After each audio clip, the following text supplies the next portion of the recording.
Welcome to the 4th Annual North Shore High School Film Festival presented by a digital media production class. This year, Miss Green's digital media production class includes Stanley Chan, Kyle Patavian, William Sabatic, Leona Supersad, and Thomas Van Patten.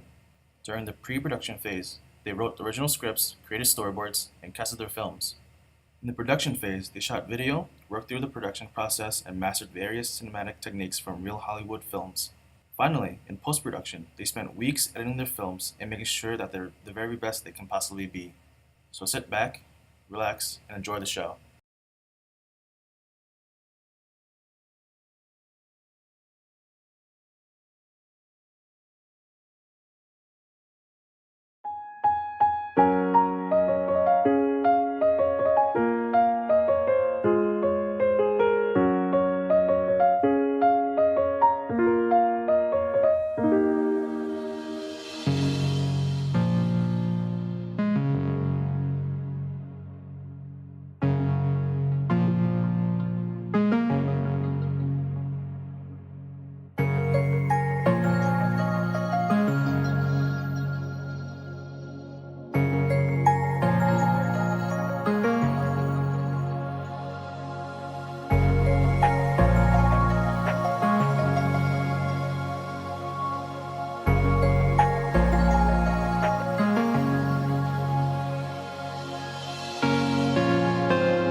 Come, find me.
kidding me?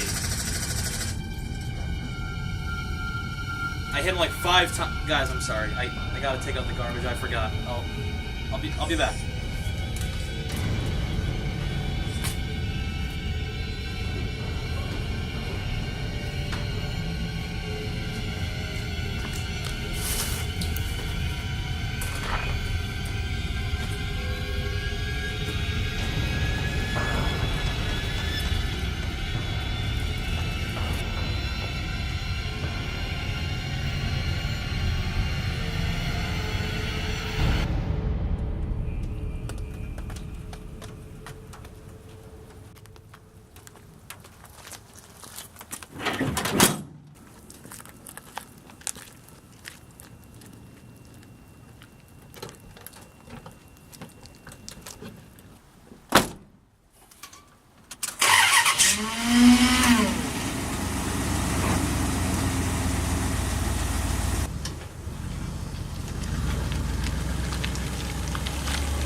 Champion needs a motivation above and beyond winning. Count on Wilson.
One night, my friends invited me to go to an insane party, and I thought it was going to be fun, but then they just weren't telling me a lot of details, and I thought actually maybe this was going to be boring, so I backed out of it. But then later that night, as I was checking social media, all my friends were having a lot of fun.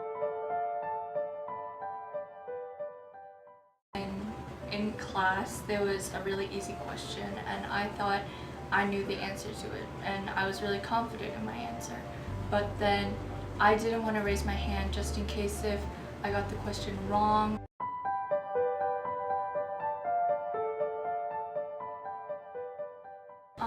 I think people don't take a lot of risks because I feel like they're afraid of just getting embarrassed or getting hurt, and like a lot of people can be very like conscious about that.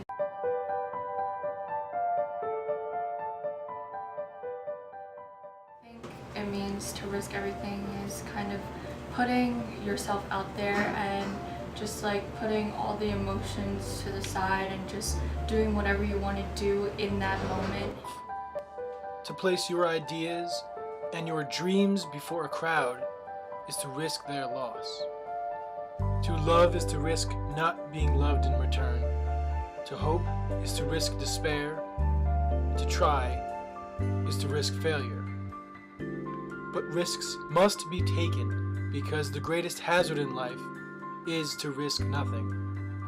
The person who risks nothing, does nothing, has nothing, is nothing. He may avoid suffering and sorrow, but he cannot learn, feel, change, grow, or live.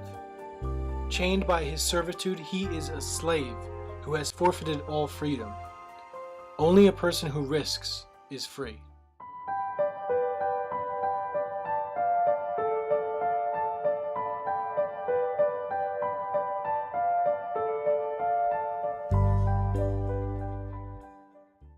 And now a word from our sponsors.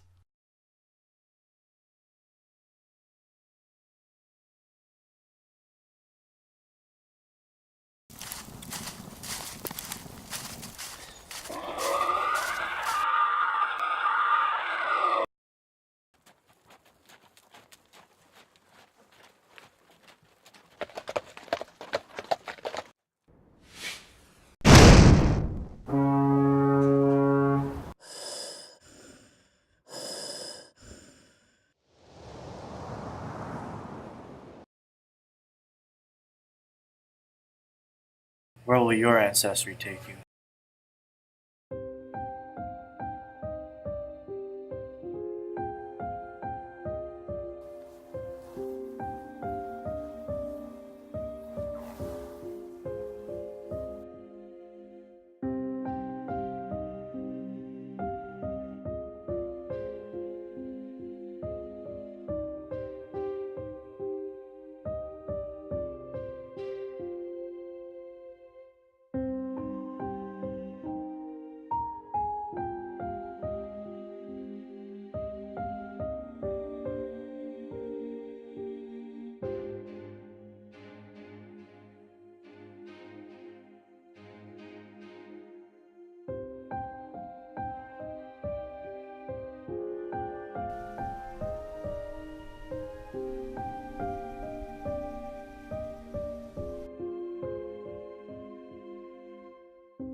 Maywood is a small town in upstate New York that has a population of around 6,000 people. In Maywood, murder is a rarity, as up until a few years ago, the town went 36 years without experiencing a murder. However, that all changed in 2011, when on February 24th, local police found missing teen Will Sabetic dead in a nearby lake. His face was bashed in with a blunt object, making him nearly unrecognizable. The police never found the murderer, and every year since, a murder takes place on the same date. These have been the only murders to take place in Maywood, all of which have had several common threads. All of the victims are male teenagers who went missing and were found dead just a few days later. The man known as the Maywood murderer got sloppy and left behind some clues that allowed the police and FBI to track him down and prevent this year's murder. Kyle Palmetta, the only victim of the Maywood murderer to survive the experience, was able to sit down with us and explain his story. Yeah, I've heard of him before. I thought it was just an urban legend, though. My parents used to tell us all the time to scare us, but I guess I was wrong. I had no idea that he was actually real. I was taking out the trash when I heard a noise in the bushes. I thought it was probably just the neighbor's cat, so I was about to put the garbage in the can, and then I saw this piece of paper at the bottom of the can. I picked it up, and on it read, Watch your back. Immediately, I was grabbed from behind, and a rag was put to my face, and then I blacked out.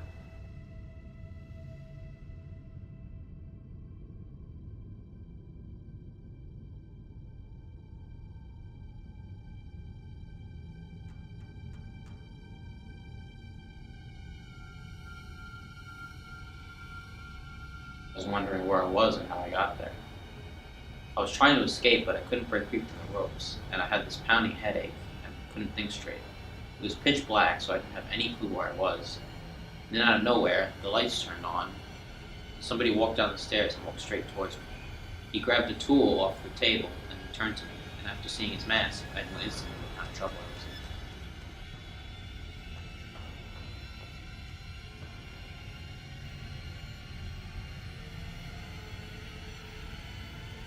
After that, he was right in my face, just staring me down. Then he raised the sledgehammer from off the ground and was about to bash my face in when there was this loud crash coming from upstairs that sounded like windows shattering. Then he got really spooked and just ran out through the back door. Then the FBI and the police came rushing in and they saved my life. I want to thank all of them for doing that.